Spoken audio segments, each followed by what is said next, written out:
eu sou bióloga marinha. Comecei a minha carreira de Biologia Marinha e Pescas nos Açores. Fui para lá fazer a minha tese de licenciatura no final do curso e fiquei lá a trabalhar durante alguns anos no grupo de investigação relacionada com projetos de o impacto do whale watching nos cachalotes, mais tarde projetos só relacionados com a ecologia marinha, de cachalotes e roados e não só. Ao fim de alguns anos decidi começar um projeto próprio, talvez pelo meu feitio muito independente e pela vontade de ser mais ou menos eu a definir o caminho, porque também percebi que havia alguma volatilidade no trabalho relacionado com a investigação científica e pouca clareza. Eu pensei, bem, se é para o caminho não ser uma linha reta, então pelo menos ser eu a traçá-lo. E, portanto, em 2005 vim para Sagres e iniciei uma empresa que junta o turismo e a investigação, que é a Mar Ilimitado. E, portanto, já estou aqui há 17 anos. 17 ou se calhar já acabou de fazer 18. Minha formação inicial é de Biologia, mas depois virei-me para outros projetos. Vim para a Discover em 2017, início de 2017. A Discover é uma empresa que se dedica à animação turística, mais nomeadamente à marítima turística. Portanto, temos uma frota de vários barcos, fazemos muita coisa na água e temos pessoas de vários ramos a trabalhar connosco, em várias áreas. Temos um foco grande na maneira como mostramos os recursos naturais. Queremos fazê-lo de uma maneira um bocadinho diferente dos outros, não é? Não só do ponto de vista de marketing e comercial, mas também na nossa missão e objetivo da empresa, é um pouco esse também, ajudar na conservação dos recursos naturais.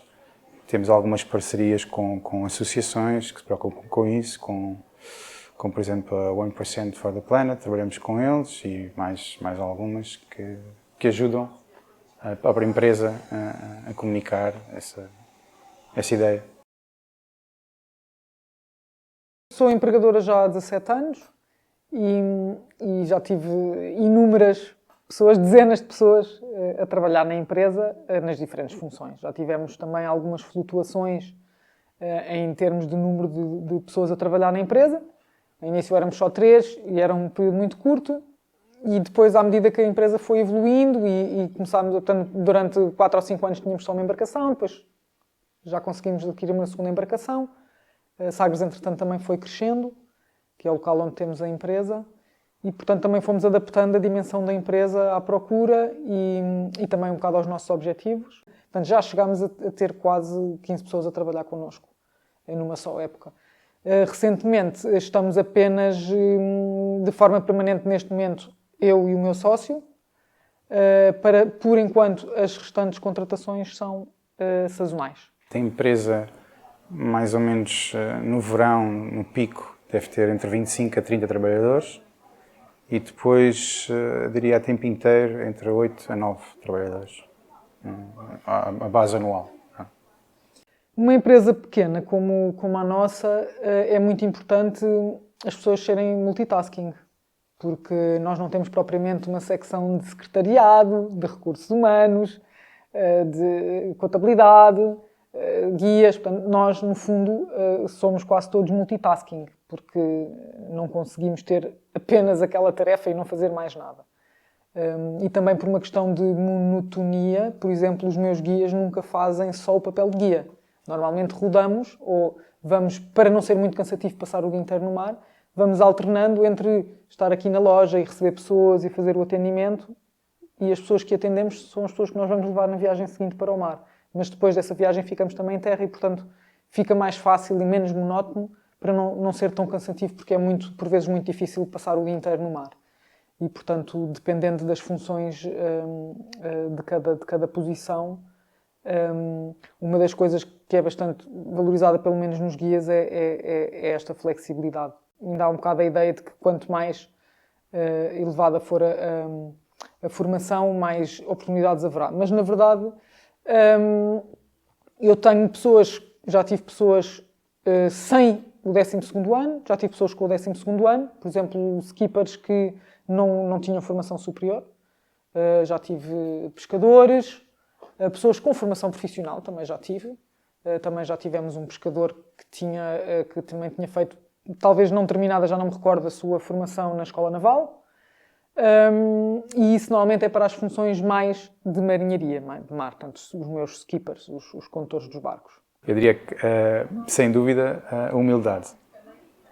Pessoas humildes, no sentido de que estarem prontos para aprender, não se esgotarem naquilo que já trazem e que sabem e estarem dispostos a aprender com outros e aprender coisas novas. Eu acho que isso é fundamental. É fundamental. E claro, o turismo obriga a serem afáveis, a terem um discurso de apoio para quem nos visita, informativo, por aí fora. Portanto, sem dúvida. Mas a humildade, para mim, acho que é o começo. É o começo. A empresa, como tem várias áreas de intervenção, se pode-se dizer assim, consegue empregar pessoas com diferentes qualificações.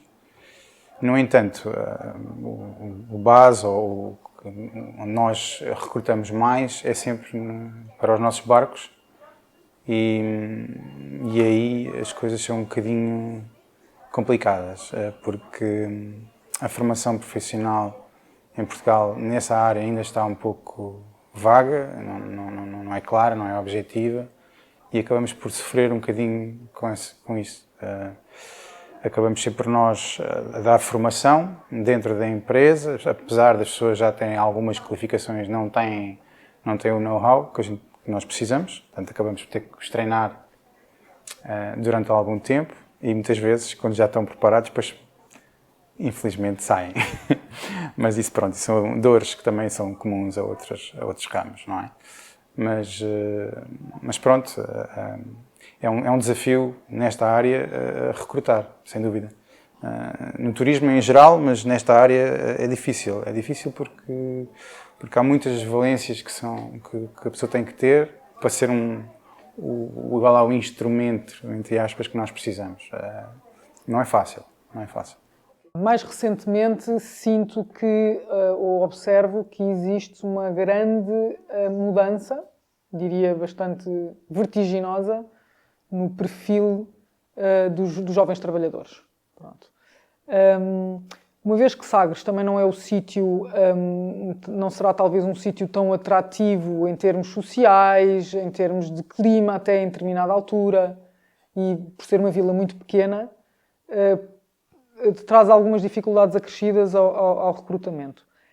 Nós temos lutado por ter uma equipa local, que seja de origem local, não tem sido possível de sempre. Tivemos tido algumas funções e cargos com pessoas locais, ou pescadores, antigos pescadores, por exemplo, para a parte da condução das embarcações, mas há aqui uma questão-chave que é o saber falar línguas, porque nós lidamos com turistas e já nos aconteceu haver alguns jovens daqui que falam muito pouco de inglês e, portanto, isso já foi, não mais recentemente, mas isso já chegou a ser impeditivo de que algumas pessoas trabalhassem connosco, ou às vezes até pessoas mais velhas também. Notamos muito que em relação, pelo menos aos guias, que talvez seja assim dos cargos em que temos mais variabilidade neste momento, em que há mais entrada e saída de pessoas, notamos que já não há tantas pessoas a procurarem um trabalho para a vida, nem o fixarem-se, mas sim uma vontade de adquirir novas competências e, assim que adquiridas, passar para um novo desafio. Eu acho que isto, em parte, é culpa ou é um resultado de aqui, se calhar, há um par de décadas, haver uma pressão muito grande no mercado de trabalho a tentar fazer com que as pessoas fossem mais multitasking. E eu acho que as pessoas, esta nova geração, já está treinada e focada para ser multitasking. E, portanto, o que é que acontece? Às vezes precisamos de uma pessoa especializada e já não há. Não quer, ou porque se habituaram a... Isto é o que eu penso que possa ser uma das razões. E depois também porque hoje em dia, talvez agora a seguir à pandemia, tenha-se tornado também mais óbvio, é que eu acho que as pessoas hoje em dia procuram mais uma relação entre a vida pessoal e a vida profissional. Ou seja, o trabalho já não é o único, já não é um fulcral, ou seja, as pessoas habituaram-se a serem versáteis e quase camaleões e alternarem entre trabalhos e posições, porque isso também as estimula. A empresa antes onde eu estive, porque me ensinou a ser humilde, e tenho um episódio giro que conta a muitas pessoas para perceberem como nós temos sempre a aprender, que tem a ver com a fauna, por acaso, que foi um episódio, uma conversa que tive com os meus colegas de trabalho. Eles diziam que havia peixes voadores na Costa da Algarvia e eu dizia que não.